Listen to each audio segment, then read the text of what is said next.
SBI, PNB और HDFC bank ग्राहकों के लिए मिनिमम बैलेंस लिमिट हुए तय। भारतीय रिजर्व बैंक RBI ने हाल ही में बैंकों के न्यूनतम बैलेंस नियमों में कुछ महत्वपूर्ण बदलाव किए हैं, जो आम ग्राहकों के लिए राहत भरे हैं। इन बदलावों का मकसद ग्राहकों को बेहतर सेवा देना और उन पर अनावश्यक वित्तीय बोझ को कम करना है। आइए जानते हैं इन नए नियमों और प्रमुख बैंकों के न्यूनतम बैलेंस से जुड़ी जानकारी के बारे में आसान भाषा में। न्यूनतम बैलेंस क्या होता है? न्यूनतम बैलेंस वह तय राशि होती है जिसे हर खाता धारक को अपने बैंक खाते में बनाए रखना होता है। अगर आपके खाते में यह निर्धारित राशि नहीं है, तो बैंक पेनल्टी या शुल्क वसूल सकते हैं।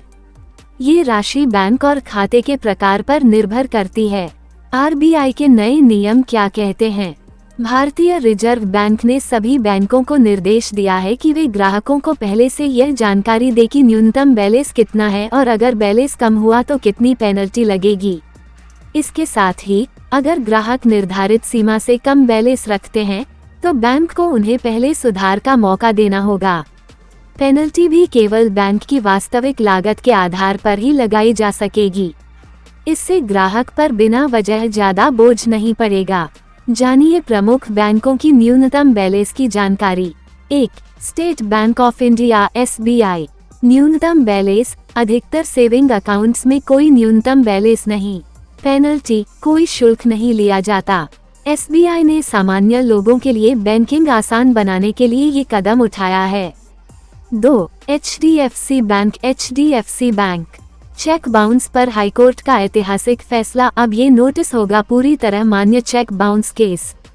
ग्रामीण क्षेत्रों में 2500 रुपये, पेनल्टी 600 रुपये तक, जो शॉर्टफॉल का 6% या 600 रुपये में जो भी कम हो। 3. ICICI bank. ICICI बैंक अर्ध शहरी क्षेत्रों में 5000 रुपये, शहरी क्षेत्रों में 10,000 रुपये, पेनल्टी 100 रुपीज जोड़ शॉर्टफॉल का 5%। 4. पंजाब नेशनल बैंक PNB ग्रामीण क्षेत्र 400 रुपये, अर्ध शहरी क्षेत्र 500 रुपये, शहरी मेट्रो क्षेत्र 600 रुपये, पेनल्टी 400 रुपये से 600 रुपये तक, क्षेत्र के अनुसार। न्यूनतम बैलेंस न रखने पर क्या होगा? अगर आप अपने खाते में बैंक द्वारा तय न्यूनतम बैलेंस नहीं रखते हैं, तो बैंक आपके खाते से पेनल्टी शुल्क काट सकता है। हालांकि नए RBI नियमों के अनुसार अब बैंक बिना सूचना दिए ये शुल्क नहीं काट सकते। पहले ग्राहकों को जानकारी देना जरूरी होगा और समय भी दिया जाएगा। पेनल्टी से बचने के आसान तरीके। 1. बैंक के नियम जानें। अपने बैंक की न्यूनतम बैलेंस की सीमा और पेनल्टी शुल्क के बारे में स्पष्ट जानकारी रखें। 2. ऑटोमेटिक फंड ट्रांसफर का इस्तेमाल करें। अगर आपके कई अकाउंट हैं, तो एक से दूसरे में ऑटोमेटिक फंड ट्रांसफर सेट करें ताकि न्यूनतम बैलेंस बना रहे।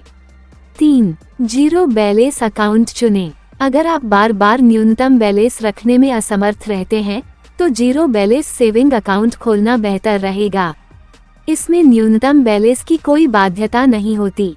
न्यूनतम बैलेंस रखना हर खाते के लिए जरूरी नहीं है, लेकिन जिन खातों के लिए जरूरी है, उनमें इसका पालन करना आपके लिए फायदेमंद रहेगा। पेनल्टी से बचने के लिए अपने बैंक के नियमों को समझें और समय पर कार्रवाई करें। RBI के नए नियम ग्राहकों के हित में हैं और अब बैंकों को अधिक पारदर्शिता बरतनी होगी। अगर आप बैंकिंग से जुड़े हैं, तो ये जानकारी आपके लिए बहुत उपयोगी हो सकती है।